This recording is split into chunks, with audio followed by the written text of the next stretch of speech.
نستعينه ونستغفره ونؤمن به ونتوكل عليه ونعوذ بالله من شرور أنفسنا ومن سيئات أعمالنا من يهده الله فلا مضل له ومن يضلله فلا هادي له أشهد أن لا إله إلا الله وحده لا شريك له وأشهد أن محمدًا عبده ورسوله يا أيها الذين آمنوا اتقوا الله حق تقاته ولا تموتن إلا وأنتم مسلمون يا أيها الناس اتقوا ربكم الذي خلقكم من نفس واحدة وخلق منها زوجها وبث منهما رجالا كثيرا ونساء واتقوا الله الذي تساءلون به والأرحام إن الله كان عليكم رقيبا يا أيها الذين آمنوا اتقوا الله وقولوا قولا سديدا يصلح لكم أعمالكم ويغفر لكم ذنوبكم ومن يطع الله ورسوله فقد فاز فوزا عظيما أما بعد فإن خير الحديث كتاب الله وخير الهدي هدي محمد صلى الله عليه وسلم شر الأمور محدثاتها وكل محدثة بدعة وكل بدعة ضلالة وكل ضلالة في النار إن الله وملائكته يصلون على النبي يا أيها الذين آمنوا صلوا عليه وسلموا تسليما اللهم صل على محمد وعلى آل محمد كما صليت على إبراهيم وعلى آل إبراهيم إنك حميد مجيد اللهم بارك على محمد وعلى آل محمد كما باركت على إبراهيم وعلى آل إبراهيم إنك حميد مجيد أعوذ بالله السميع العليم وبوجهه الكريم وسلطانه القديم من الشيطان الرجيم من همزه ونفخه ونفثه بسم الله الرحمن الرحيم خذ من أموالهم صدقة تطهرهم وتزكيهم بها وصل عليهم إن صلاتك سكن لهم والله سميع عليم ألم يعلموا أن الله هو يقبل التوبة عن عباده ويأخذ الصدقات وأن الله هو التواب الرحيم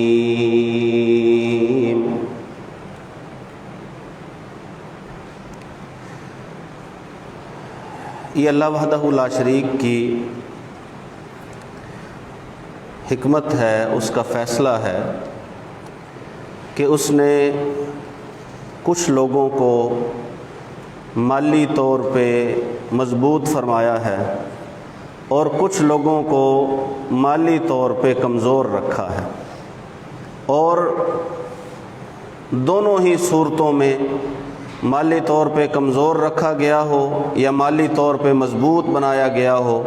دونوں صورتوں میں بندے کا امتحان مقصود ہے۔ جسے دے رکھا ہے آزمائش کے لیے ہے، اور جسے نہیں دے رکھا اس کی بھی آزمائش کے لیے یہ فیصلہ کیا گیا ہے، اور یہ سارا کچھ اللہ وحدہ لا شریک کی حکمت پر مبنی اور موقوف ہے۔ اب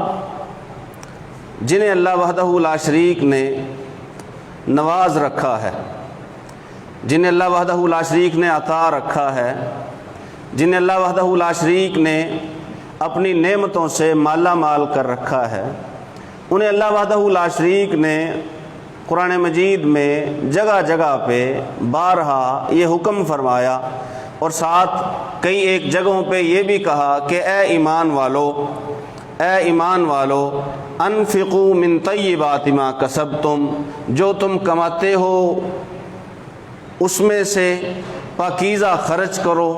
انفقوا مما رزقناکم، جو ہم نے تمہیں دیا ہے تم اس میں سے خرچ کرو، یا اس میں سے خرچ کرو جو اللہ نے تمہیں عطا فرما رکھا ہے۔ اور اللہ وحدہ لا شریک ایک جگہ پہ فرماتے ہیں آتوہم من مال اللہ الذی آتاکم، انہیں دو اس مال میں سے جو مال اللہ وحدہ لا شریک نے تمہیں دے رکھا ہے۔ یہ اللہ وحدہ لا شریک کا حکم ہے۔ رسول اللہ صلی اللہ علیہ وآلہ وسلم کی بے شمار احادیث مبارکہ ایمان والوں کو خرچ کرنے پہ ابھارتی ہیں۔ رسول اللہ صلی اللہ علیہ وسلم نے کئی ایک جگہوں پہ خرچ کرنے کا حکم فرمایا ہے۔ آپ کے بہت سارے فرامین ایسے ہیں جس میں آپ نے مسلمانوں کو مخاطب کرتے ہوئے فرمایا کہ لوگوں اللہ کے راستے میں خرچ کرو۔ کون ہے جو اللہ کے راستے میں خرچ کرے اسے میں اللہ وحدہ لا شریک سے بخشش اور جنت کا وعدہ لے کے دیتا ہوں۔ جیسے قرآن مجید کی آیتوں میں اللہ وحدہ لا شریک نے حکم فرما رکھا ہے، ایسے ہی رسول اللہ صلی اللہ علیہ وآلہ وسلم نے بھی صاحب حیثیت صاحب استطاعت لوگوں کو حکم فرما رکھا ہے اور ترغیب دے رکھی ہے۔ یہ حکم ماننا، اس حکم کی اطاعت کرنا یا تو فرضی طور پہ ہوتا ہے، جیسے زکوٰۃ ہم پہ فرض ہے، صاحب نصاب پہ زکوٰۃ فرض ہے، ایسے ہی جو صدقہ فطر ہے وہ فرض ہے۔ بعض صورتیں اس کی فرضیت کی ہیں، اگر بندہ وہ دے دیتا ہے، نکال دیتا ہے اپنے مال میں سے، فرض جو اللہ وحدہ لا شریک نے حصہ کر رکھا ہے تو اس نے اپنے مال کو پاک کر لیا، اس نے اپنے فریضے کو ادا کر دیا۔ لیکن اس کے علاوہ بھی قرآن مجید میں صاحب استطاعت لوگوں کو حکم دیا گیا، ابھارا گیا کہ فرض کے علاوہ، اب ظاہر ہے فرض تو سال میں ایک بار نکلے گا، سال بعد ایک بندہ زکوٰۃ دے گا، ایسے ہی رمضان میں صدقہ فطر دے گا، یہ تو سال میں ایک بار ہے، لیکن ضرورت مند جو ہے اس کو ضرورت کسی بھی وقت پڑ سکتی ہے۔ اس لیے اللہ وحدہ لا شریک نے فرمایا کہ اللہ کے دیے ہوئے میں سے خرچ کرو، فرضی طور پہ بھی اور نفلی طور پہ بھی۔ فرضی کو ہم زکوٰۃ کہہ لیتے ہیں اور نفلی کو صدقہ کہا جاتا ہے۔ قرآن مجید نے تو زکوٰۃ کے لیے بھی لفظ صدقات ہی استعمال فرمایا ہے۔ یہ جو صدقہ ہے، اپنے مال میں سے اللہ کے راستے میں دینا، کسی بھی صورت میں اللہ کے راستے میں خرچ کرنا، اللہ وحدہ لا شریک نے یہ بھی کہا ہے ما انفقتم من نفقۃ فہو یخلفہ وہو خیر الرازقین، کہ تم جو بھی خرچ کرو گے اللہ وحدہ لا شریک تمہیں اس کا بدل عطا فرمائے گا۔ اللہ رب العزت تمہیں بدل دے گا، اللہ اس کے بدلے میں تمہیں عطا فرمائے گا۔ اور رسول اللہ صلی اللہ علیہ وآلہ وسلم نے فرمایا اللہ وحدہ لا شریک ہر روز روزانہ کی بنیاد پہ 2 فرشتوں کو نازل فرماتے ہیں، اور 2 فرشتوں کو اللہ حکم دیتے ہیں، نازل فرما کے حکم دیتے ہیں کہ آپ نے دعا کرنی ہے، پھر دوسرے نے دعا کرنی ہے، اس کی دعا پہ آپ نے آمین کہنا ہے، دوسرے کی دعا پہ آپ نے آمین کہنا ہے۔ اور اللہ وحدہ لا شریک کے فرشتے اللہ وحدہ لا شریک کے حکم سے جب دعا کریں، فرشتوں کی دعا ویسے ہی رسول اللہ صلی اللہ علیہ وسلم نے فرمایا ہے کہ اللہ وحدہ لا شریک رد نہیں فرماتے، کیونکہ وہ اللہ کے حکم اور اللہ کی اجازت کے بغیر دعا نہیں کرتے، نہ ہی اللہ کے حکم اور اجازت کے بغیر بد دعا کرتے ہیں۔ یہاں تو اللہ نے خود ہی نازل فرمایا، خود ہی انہیں کہا کہ آپ نے دعا کرنی ہے، اور خود ہی انہیں کہا کہ آمین کہنا ہے۔ اس دعا کو اللہ وحدہ لا شریک رد نہیں فرماتے۔ ایک کہتا ہے اللہم اعط منفقا خلفا، اللہ جو خرچ کرنے والا ہے، جو تیرے راستے میں دینے والا ہے، اسے اس کا بدل عطا فرما۔ دوسرا آمین کہتا ہے، پھر دوسرا دعا کرتا ہے اللہم اعط ممسکا تلفا، اللہ جس نے روک کے رکھا ہوا ہے، جس نے روک کے رکھا ہوا ہے، باوجود اس کے کہ اس کی جائز ساری ضرورتیں پوری ہیں، اور اس کے پاس جو ہے وہ وافر مقدار میں مال پڑا ہے، اور ضرورت مند بھی سامنے ہے، اب اس نے اس کے باوجود مال کو روکا ہوا ہے، تلفا، اللہ اس کے مال کو تلف فرما دے۔ پھر اللہ وحدہ لا شریک کا دوسرا فرشتہ اس پہ آمین کہتا ہے، اور اللہ کی مال کو تلف کرنے کی کئی ایک صورتیں ہیں کہ اللہ اموال کیسے تلف کرتا ہے۔ اللہ وحدہ لا شریک بہت ساری مصیبتوں میں، ناگہانی آفتوں میں، بیماریوں میں، یا طرح طرح کی مصروفیات میں بندے کو گھیر لیتا ہے، پھر ہر ایک جگہ پہ اسے خرچ کرنا پڑتا ہے، اسے لگانا پڑتا ہے۔ اگر وہ ضرورت مند پہ نہیں لگاتا، مال اس کے پاس ہمیشہ رہنے والا نہیں ہے۔ یحسب ان مالہ اخلدہ، اللہ وحدہ لا شریک نے ایسے بندے کی مذمت فرمائی ہے کہ جو یہ سمجھتا ہے، جوڑ جوڑ کے رکھتا ہے، جمع مالا وعددا، جوڑ جوڑ کے رکھا، شمار کر کر کے رکھا۔ شمار کر کر کے کیوں رکھتا ہے؟ بعض لوگوں کی عادت ہوتی ہے پڑے ہوئے پیسے یا اپنے بینک میں پڑا ہوا جتنا بھی مال ہے وہ بار بار اسے چیک کرتے رہتے ہیں کتنے پڑے ہیں، اگر گھر میں پڑے ہیں تو اسے بار بار گنتے رہتے ہیں، شمار کرتے رہتے ہیں۔ کس ڈر سے؟ کہ کہیں کم نہ ہو جائیں، وہ اسی بات سے ڈرتا ہے کہ کہیں کم نہ ہو جائیں۔ اللہ فرماتا ہے یحسب ان مالہ اخلدا، نہ اس کا مال اس کے پاس ہمیشہ رہے گا، نہ ہی مال اسے ہمیشہ کی زندگی عطا کر سکتا ہے۔ مال نہیں عطا کر سکتا زندگی، مال اس کو صحت نہیں عطا کر سکتا، مال کچھ نہیں دے سکتا۔ اللہ فرماتے ہیں ہرگز نہیں، ایسے ہو ہی نہیں سکتا کہ بندہ مال کو بچائے، مال بندے کو بچا لے یا اسے ہمیشہ بچا کے رکھے۔ ایک دن کسی نہ کسی صورت میں اس نے لگنا ہے، اس نے خرچ ہونا ہے، اس نے آپ سے نکل جانا ہے، تو کیوں نہ اسے اللہ وحدہ لا شریک کے راستے میں ضرورت مندوں پہ خرچ کیا جائے۔ خود رسول اللہ صلی اللہ علیہ وآلہ وسلم، آپ صلی اللہ علیہ وآلہ وسلم نے فرمایا لوگوں سنو، اگر مجھے اللہ احد پہاڑ کے برابر سونا عطا فرما دے، احد پہاڑ جتنا سونا عطا فرما دے، 3 دن اپنے پاس نہیں رہنے دوں گا۔ 3 دن سے زیادہ، 3 دن یا اس سے زیادہ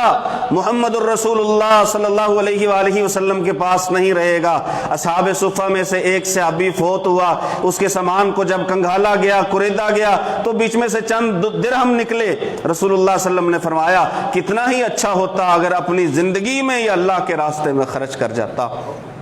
اور رسول اللہ صلی اللہ علیہ وآلہ وسلم نے فرمایا ایک بندہ ایسا ہوتا ہے کہ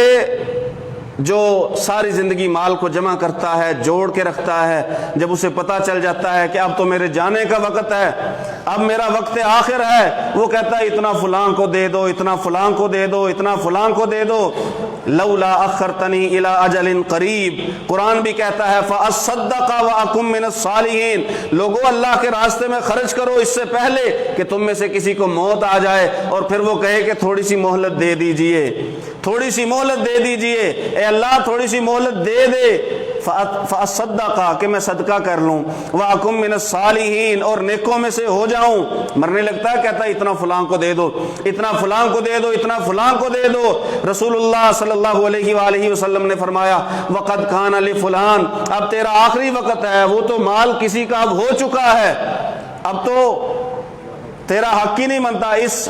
صورت میں اس حالت میں کی ہوئی تو وصیت بھی قبول نہیں ہے کہ بندہ کہے کہ فلاں کے حق میں اتنی مسجد کے حق میں وصیت ہے, مدرسے کے حق میں وصیت ہے, اس وقت کی تو وصیت بھی قبول نہیں کی جائے گی آپ کی کہ آپ کہیں میرے مال میں سے اتنا دے دو, قد کان لفلان. اور رسول اللہ صلی اللہ علیہ وآلہ وسلم نے فرمایا بندہ کہتا تو رہتا ہے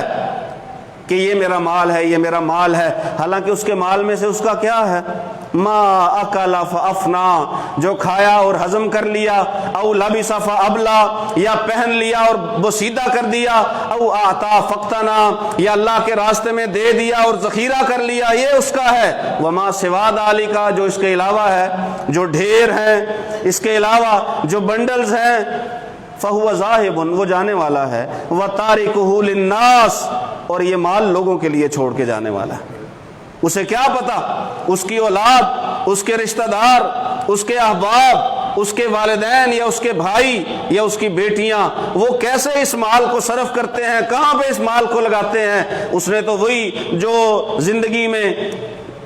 بنا لیا, زندگی میں پہن لیا, زندگی میں کھا لیا, یا اللہ کے راستے میں دے دیا. اللہ وحدہ لا شریک کے پیغمبر فرماتے ہیں یہ ہے اس کا مال. اور جس نے اللہ کے راستے میں دے کے ذخیرہ کر لیا,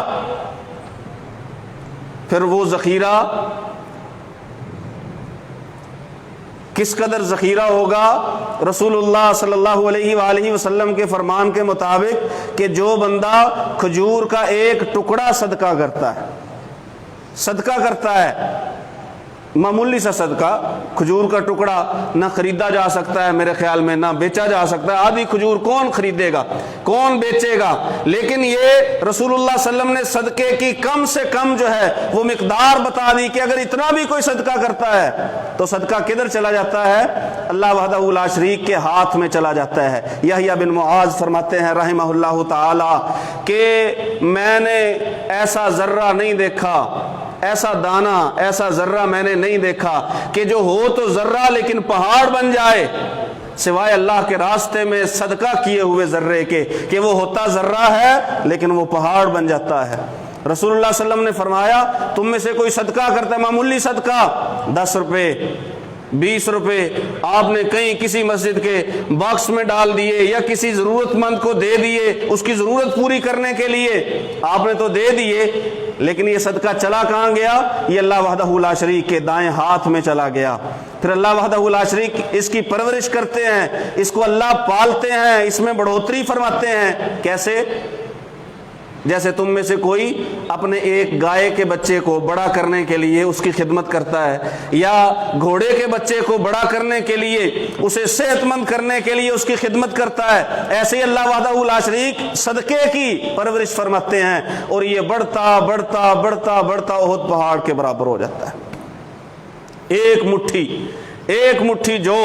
یا ایک مٹھی گندم یا کوئی بھی ضرورت کی چیز جو تم نے اللہ کے راستے میں دے دی, یہ نہ سمجھو کہ وہ ضائع ہو گئی, وہ پتہ نہیں کہاں گئی. اللہ کے پیغمبر صلی اللہ علیہ وآلہ وسلم نے فرمایا اسے اللہ وحدہ لا شریک سنبھالتے ہیں, نہ صرف سنبھالتے ہیں بلکہ قیامت کے دن جب تو جائے گا کہ یہ پہاڑ, اور پوچھے گا کہ یہ پہاڑ نیکیوں کا میرا کیسے, تو اسے کہا جائے گا یہ جو تو نے فلاں جگہ پہ صدقہ کیا تھا.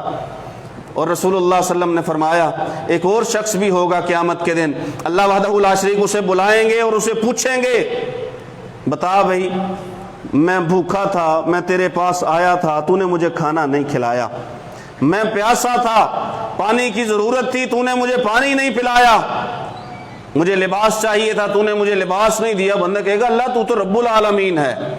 تو رب العالمین ہے, تجھے لباس کی, تجھے پانی کی, تجھے کھانے کی کیا ضرورت ہے. اللہ وحدہ لا شریک فرمائیں گے یاد ہے نا فلاں جو بندہ تیرے پاس آیا تھا, اگر تو اسے کھلاتا تو تو مجھے پاتا, اگر تو اسے پلاتا تو مجھے پاتا, اگر تو اسے پہناتا تو مجھے پاتا. یاد رکھ تو نے ایک ضرورت مند کو جبکہ اسے ضرورت تھی محروم کر دیا, اسے دیا نہیں, اور تیرے پاس تھا بھی دینے کے لیے. رسول اللہ صلی اللہ علیہ وسلم کا طریقہ کیا تھا؟ رسول اللہ صلی اللہ علیہ وسلم کا طریقہ کیا تھا؟ آپ صلی اللہ علیہ وآلہ وسلم کے پاس آیا ہوا سائل کبھی خالی نہیں جاتا تھا. اگر آپ اسے ضرورت مند سمجھتے, ضرورت مند ہوتا تو آپ دیتے. ایک بار ایک سائل آ گیا, آگے کہنے لگا اللہ کے پیغمبر کچھ دیجیے، ضرورت ہے۔ رسول اللہ صلی اللہ علیہ وسلم کے 9 گھر تھے، 9 بیویاں، الگ الگ حجروں میں، الگ الگ گھروں میں۔ رسول اللہ صلی اللہ علیہ وسلم نے سب کی طرف پیغام بھیجا، دینے کے لیے کچھ نہیں ملا، کچھ نہیں ملا دینے کے لیے۔ رسول اللہ صلی اللہ علیہ وآلہ وسلم کی اگر آپ سیرت کو پڑھیں اور پیغمبر صلی اللہ علیہ وآلہ وسلم کے جو گھر تھے آپ ان کی حالت اگر دیکھیں اور پڑھیں تو آپ کو پتہ چلے گا کہ محمد الرسول اللہ صلی اللہ علیہ وآلہ وسلم نے باوجود اس کے کہ آپ کے اختیار میں تھا بہت کچھ، آپ ایک قسم کے بادشاہ تھے، آپ کے حکم سے لشکر جایا کرتے، علاقوں کو فتح کرتے، غنیمتوں کے ڈھیر لگا دیا کرتے تھے، اور اس میں سے 5واں حصہ جو ہے وہ اللہ کے رسول کے لیے ہوتا تھا کہ آپ جدھر چاہیں اسے صرف کریں۔ اب اتنا مال رسول اللہ صلی اللہ علیہ وسلم کے پاس ہونے کے باوجود ان کے حجروں کی حالت یہ تھی، اگر بندہ کھڑا ہو کے زمین پہ اوپر ہاتھ کرتا تو ہاتھ چھت کو جا لگتا تھا۔ جب رسول اللہ صلی اللہ علیہ وسلم کی ان حجروں کو مسجد نبوی کی توسیع کے لیے گرایا گیا، بعض علماء اور شیوخ کی رائے یہ تھی کہ انہیں گرایا نہیں جانا چاہیے تھا تاکہ ہماری آنے والی نسلیں دیکھتی کہ کیسے رسول اللہ صلی اللہ علیہ وآلہ وسلم نے زندگی گزاری ہے۔ وہ جو شاہانہ طرز کے محلات خواب میں بھی دیکھتے ہیں، کوشش بھی کرتے ہیں انہیں پورا کرنے کی، رسول اللہ صلی اللہ علیہ وسلم نے بھیجا پیغام سب کی طرف، کچھ نہیں ملا۔ اگر کچھ نہ ملتا تو سائل کو رسول اللہ صلی اللہ علیہ وسلم دعا دیتے تھے کہ اللہ وحدہ لا شریک تجھے بھی غنی کرے، اللہ مجھے بھی غنی کرے۔ یا تو دے دیا کرتے تھے، اگر نہیں ہوتا تھا تو دعا دیا کرتے تھے کہ اللہ وحدہ لا شریک تیری ضرورتیں پوری کرے۔ یہ طریقہ تھا رسول اللہ صلی اللہ علیہ وآلہ وسلم کا۔ اور آپ کو پتہ ہے آپ نے اگر ہاتھ سے صدقہ کر دیا، رسول اللہ صلی اللہ علیہ وسلم نے فرمایا یہی صدقہ آپ سے اللہ وحدہ لا شریک کے حضور میں پیش ہو کے آپ پہ مصیبت نہیں آنے دے گا۔ صدقہ مصیبتوں کو ٹالتا ہے، مصیبتوں کو ٹالنے میں آپ کا ممد و معاون بنتا ہے۔ اور ابراہیم نخعی رحمہ اللہ تعالیٰ فرماتے ہیں کہ صدقہ جو ہے وہ مظلوم اگر صدقہ کرے تو وہ ظالم کے پنجہ استبداد سے نکل سکتا ہے۔ یہ نہ کہتا رہے کہ میرے اوپر ظلم ہو رہا ہے، میرے اوپر ظلم ہو رہا ہے، میرے اوپر ظلم ہو رہا ہے۔ اگر وہ صدقہ کرے گا تو اللہ وحدہ لا شریک اسباب پیدا کرے گا اسے ظالم کے پنجے سے نکلنے کے۔ رسول اللہ صلی اللہ علیہ وسلم نے فرمایا داؤ مرضاکم بالصدقہ، اپنے مریضوں کا صدقے کے ذریعے علاج کرو، صدقے کے ذریعے مریضوں کا علاج کرو۔ ہاں دوائی کرو، کوئی پابندی نہیں ہے، علاج کرواؤ، ڈاکٹرز کے پاس جاؤ، ٹیسٹ کرواؤ، کوئی پابندی نہیں ہے۔ لیکن ساتھ ایک اور بات بھی یاد رکھیے کہ رسول اللہ صلی اللہ علیہ وسلم نے یہ بھی فرمایا اگر کہیں سے کوئی مسئلہ حل نہیں نہ ہو رہا پھر اللہ کے راستے میں دے کے دیکھو، پھر کسی ضرورت مند کی ضرورت کو پورا کر کے دیکھو، پھر اپنے مال میں سے نکال کے دیکھو اللہ وحدہ لا شریک کیسے تمہارے مریضوں کو صحت یاب فرماتے ہیں۔ یہ صدقہ جو ہے محض یہ نہیں کہ ہم نے دے دیا اور بس بے خیالی سے نہیں، صدقہ اس کا معنی یہ ہے کہ صدق دل سے اندر سے اگلے کی ضرورت کو محسوس کر کے تثبیتا من انفسہم، اللہ وحدہ لا شریک تو دل کی سچائی اور دل کے خلوص کو صدقہ قبول کرنے کی وجہ بتلاتے ہیں۔ مثل الذین ينفقون اموالهم ابتغاء مرضات اللہ وتثبیتا من انفسہم کمثل جنت بربوہ، اللہ وحدہ لا شریک فرماتے ہیں ان لوگوں کی مثال جنہوں نے اللہ کے راستے میں خرچ کیا، 2 وجوہات سے خرچ کیا۔ ایک وجہ تو یہ ہے کہ انہیں اللہ کی رضا چاہیے، انہیں اللہ کی رضا چاہیے، یطعمون الطعام علی حبہ، کسی کو کھانا کھلانا ہو تو اللہ کی رضا چاہیے، کہتے ہیں ہم تمہیں کھانا تو کھلاتے ہیں، لا نرید منکم جزاء ولا شکورا، لیکن اس کے بدلے میں ہمیں بدلہ نہیں چاہیے، بدلے میں کوئی چیز نہیں چاہیے، نہ ہی بدلے میں شکریہ چاہیے۔ لا نرید منکم جزاء ولا شکورا انما نطعمکم لوجہ اللہ، کیونکہ جو دیا ہے وہ اللہ کی رضا کے لیے دیا ہے،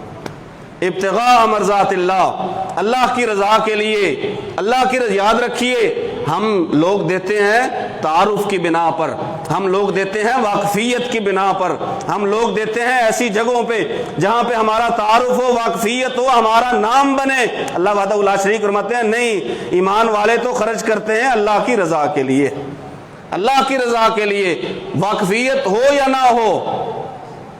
ان کا کوئی نام لے یا نہ لے، کوئی نام کرے یا نہ کرے، بلکہ جو چھپاتا ہے صدقہ کرتا ہے اور اسے چھپاتا ہے اللہ وحدہ لا شریک کو پسند ہے۔ رسول اللہ صلی اللہ علیہ وسلم نے فرمایا قیامت کا دن ہوگا، اللہ وحدہ لا شریک کے کچھ خاص لوگ این اس وقت میں جب لوگ گرمی سے دھوپ سے شدید پریشان ہوں گے، گرمی اور دھوپ کی حالت یہ ہوگی کہ لوگ اپنے ہی پسینے میں، کوئی ٹخنوں تک کوئی گھٹنوں تک تو کوئی سارے کا سارا ڈوبا ہوا ہے، لوگ اس قدر پریشان، گرمی کی حالت میں پریشان، اور درخواستیں کریں گے انبیاء کے پاس جا کے کہ اللہ وحدہ لا شریک سے کہیے، جا کے سفارش کیجئے کہ اللہ حساب شروع کر دے تاکہ یہاں پہ کھڑے ہونے سے بچ جائیں، یہ جو تکلیف ہے برداشت نہیں ہوتی۔ کچھ لوگ ہوں گے جنہیں اللہ وحدہ لا شریک اپنے عرش کا سایہ نصیب فرمائیں گے، اور اس دن اللہ کے عرش کے سائے کے علاوہ کوئی سایہ نہیں ہوگا۔ رسول اللہ صلی اللہ علیہ وسلم نے فرمایا ان میں سے ایک یہ ہوگا جس نے اللہ کے راستے میں خاموشی سے خرچ کر دیا، دائیں نے خرچ کیا، بائیں ہاتھ کو پتہ بھی نہیں چلا، دائیں سے خرچ کیا، بائیں کو پتہ بھی نہیں چلا، خاموشی کے ساتھ اس نے اللہ کے راستے میں دے دیا اور خرچ کر دیا، کیونکہ اس کا معاملہ ہے اور اللہ کا معاملہ ہے۔ یہ ہے صدق دل، ابتغاء مرضات اللہ وتثبیتا من انفسہم، محض اللہ کی رضا کے لیے اور دل کی خوشی سے۔ بعض اوقات ہم راستے میں جاتے ہوئے کسی کو دے دیتے ہیں تھوڑے زیادہ پیسے، اس میں ہمارے دل کا کوئی تعلق نہیں ہوتا، یا کوئی زیادہ چمٹ جائے ہم سے، چمٹ کے سوال کرنے لگے، اسے جان چھڑانے کے لیے دے دیتے ہیں، اس میں بھی دل کے اطمینان کا کوئی عمل دخل نہیں ہے۔ تثبیتا من انفسہم، اللہ وحدہ لا شریک تو کہتے ہیں میری رضا کے لیے خرچ کیا جائے اور دل کے اطمینان سے خرچ کیا جائے، یہ ہے صدقہ۔ صدق دل سے جو بندہ اللہ وحدہ لا شریک کے حضور اپنے مال کو پیش کرے۔ حضرت ابو طلحہ رضی اللہ تعالیٰ عنہ رسول اللہ صلی اللہ علیہ وسلم کے پاس بیٹھے ہیں، اللہ وحدہ لا شریک نے آیت اتاری، رسول اللہ صلی اللہ علیہ وسلم نے آیت پڑھی۔ آیت کیا تھی کہ تم نیکی کو حاصل ہی نہیں کر سکتے جب تک اپنی پسندیدہ چیز اللہ کے راستے میں خرچ نہ کرو، نیکی نہیں مل سکتی۔ حضرت ابو طلحہ فرماتے ہیں اللہ کے پیغمبر صلی اللہ علیہ وسلم مجھے لگتا ہے اللہ کو میرا باغ پسند آ گیا ہے۔ رسول اللہ صلی اللہ علیہ وسلم نے فرمایا کیا مطلب؟ میں سمجھا نہیں۔ کہا اللہ کے پیغمبر مجھے اپنے مال میں سب سے زیادہ پسندیدہ جو چیز ہے وہ میرا باغ ہے، اور میں کہتا ہوں کہ میں نے وہ اللہ کے لیے دے دیا، میں نے وہ اللہ کے لیے دے دیا۔ یہ رسول اللہ صلی اللہ علیہ وسلم کے اصحاب ہیں، صحابہ کرام رضوان اللہ علیہم اجمعین، اور حضرت ابوبکر صدیق رضی اللہ تعالیٰ عنہ، انہوں نے تو، ہم نے تو ایک بار سنا ہے نا کہ اپنے گھر کا سارا مال دے دیا تھا، حضرت ابوبکر صدیق رضی اللہ تعالیٰ عنہ نے یہ کام 2 بار کیا ہے، 2 بار کیا ہے۔ ہجرت سے پہلے مکہ میں جس غلام کو آزاد کروانا ہوتا، جتنا مال اس کا مالک مانگتا ابوبکر صدیق رضی اللہ تعالیٰ عنہ اسے منہ مانگا مال دیا کرتے تھے۔ اور جب ہجرت کی رسول اللہ صلی اللہ علیہ وسلم کے ساتھ تو گھر میں سے سارا کچھ لے آئے۔ ان کے والد ابو قحافہ نے اپنی پوتیوں سے، حضرت اسماء سے، حضرت عائشہ رضی اللہ تعالیٰ عنہ سے پوچھا سارا کچھ لے گیا ہے یا کچھ چھوڑ بھی گیا ہے؟ انہوں نے ایک تھیلے میں پتھر وغیرہ ڈالے اور ان کا ہاتھ لگوا دیا، نابینا تھے، بوڑھے تھے جناب ابوبکر صدیق رضی اللہ تعالیٰ عنہ کے والد، کہ نہیں نہیں بہت کچھ ہمارے لیے چھوڑ کے گئے ہیں، حالانکہ چھوڑ کے کچھ نہیں گئے تھے۔ اور غزوہ تبوک کے موقع پہ جب رسول اللہ صلی اللہ علیہ وسلم نے فرمایا کہ لاؤ اللہ کے راستے میں دینے کی آج ضرورت ہے، تو سارا مال دے دیا۔ پوچھا ابوبکر گھر کچھ چھوڑا ہے؟ کہا اللہ اور اس کے رسول کی محبت ہے۔ یہ تعلیم یافتہ، یہ شاگرد محمد الرسول اللہ صلی اللہ علیہ وآلہ وسلم کے، جنہیں دنیاوی مال سے کوئی محبت نہیں تھی، بالکل بھی سارے کا سارا اللہ کے راستے میں پیش کر دینا، یہ صدیق ہی کر سکتا ہے۔ اس دن عمر بن خطاب رضی اللہ تعالیٰ عنہ نے کہا تھا اللہ کے پیغمبر جتنا آپ کے لیے لایا ہوں اتنا ہی گھر چھوڑ کے آیا ہوں، آدھا مال، اور ساتھ یہ بھی کہہ دیا کہ میرا خیال تھا کہ میں نیکیوں میں ابو بکر سے بڑھ جاؤں گا، ہو ہی نہیں سکتا، جو اپنے گھر کا سارا مال ہی پیش کر دے اس سے نیکیوں میں کون بڑھ سکتا ہے؟ جسے دنیاوی مال کی محبت ہی نہ ہو بالکل بھی اللہ وحدہ لا شریک کے پیغمبر محمد الرسول اللہ صلی اللہ علیہ وآلہ وسلم نے ایسے لوگ تیار کیے، اور ایسے لوگ بھی کہ جن کے پاس ہوتا کچھ نہیں تھا۔ بہت ساری حدیث ایسی ہیں جو ہمیں بتاتی ہیں، باقاعدہ ہمیں دکھاتی ہیں۔ رسول اللہ صلی اللہ علیہ وسلم نے فرمایا 2 بھائی ضرورت مند آئے بیٹھے ہیں، دو لاؤ۔ صحابی پوچھتے ہیں اللہ کے پیغمبر بازار جانے کی اجازت ہے؟ بازار جانے کی اجازت ہے؟ رسول اللہ صلی اللہ علیہ وسلم فرماتے تھے ہاں بازار جانے کی اجازت ہے۔ اچھا بازار کیوں جاتے تھے؟ خرید و فروخت کرنے نہیں،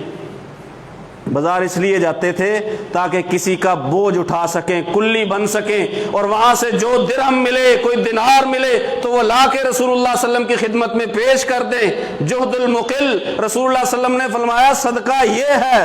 ہے اس کے پاس تھوڑا لیکن ہے مشقت کا، ہے محنت کا، ہے کمایا ہوا، ہے کسب ید، ہے ہاتھ کا کمایا ہوا۔ رسول اللہ صلی اللہ علیہ وسلم نے اسے بہترین صدقہ قرار دیا ہے۔ اللہ وحدہ لا شریک نے ایسے لوگوں پر تنقید کرنے والوں کو والذین لا یجدون الا جہدہم فیسخرون منہم، اللہ فرماتے ہیں جن کے پاس کچھ ہوتا ہی نہیں، محنت کر کے جو لاتے ہیں وہ پیش کر دیتے ہیں، لوگ تنقید کرتے ہیں،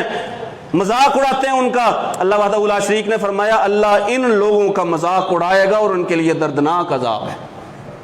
سورہ توبہ میں اللہ فرماتے ہیں دردناک عذاب ہے ان کے لیے، اللہ ان کا مذاق اڑائے گا۔ یہ جذبہ تھا صحابہ کرام رضوان اللہ علیہ مجمعین میں خرچ کرنے کا، کیوں؟ کیونکہ انہیں تربیت دی تھی محمد الرسول اللہ صلی اللہ علیہ وآلہ وسلم نے۔ دور بدل گیا، ٹائم کافی سارا گزر گیا، اب ہم ہیں، مال سے محبت ہے، مال سے اس قدر محبت ہے کہ مال کے مقابلے میں اللہ کے دین کو چھوڑ دیتے ہیں۔ مال ملنا ہو، اللہ کے احکامات ہوا میں اڑا دیتے ہیں، مال کو اپنے آپ سے جانے نہیں دیتے، جھوٹ بھی بولتے ہیں، فراڈ بھی کرتے ہیں، قسمیں بھی جھوٹی کھاتے ہیں، صرف اس لیے کہ مال حاصل ہو جائے۔ یہ وقتی ہے، یہ عارضی ہے، یہ سارا کچھ ایک نہ ایک دن چلے جانا ہے، یہ آپ کے پاس نہیں رہنا۔ اس کی دلیل یہ ہے کہ کل یہ آپ کے پاس نہیں تھا، اس لیے کل بھی آپ کے پاس نہیں رہنا۔ آپ کے پاس کل نہیں تھا، کل نہیں رہنا، آج ہے تو موقع سے فائدہ اٹھائیے۔ رمضان المبارک کی بابرکت ساعتوں سے، بابرکت لمحات سے فائدہ اٹھائیے کہ اس میں اللہ وحدہ لا شریک ایک عمل کے اجر کو کئی 100 گنا تک بڑھا دیتے ہیں۔ اللہ وحدہ لا شریک سے دعا ہے اللہ سن سمجھ کر عمل کی توفیق نصیب فرمائے۔ وما علیہ الا البلاغ۔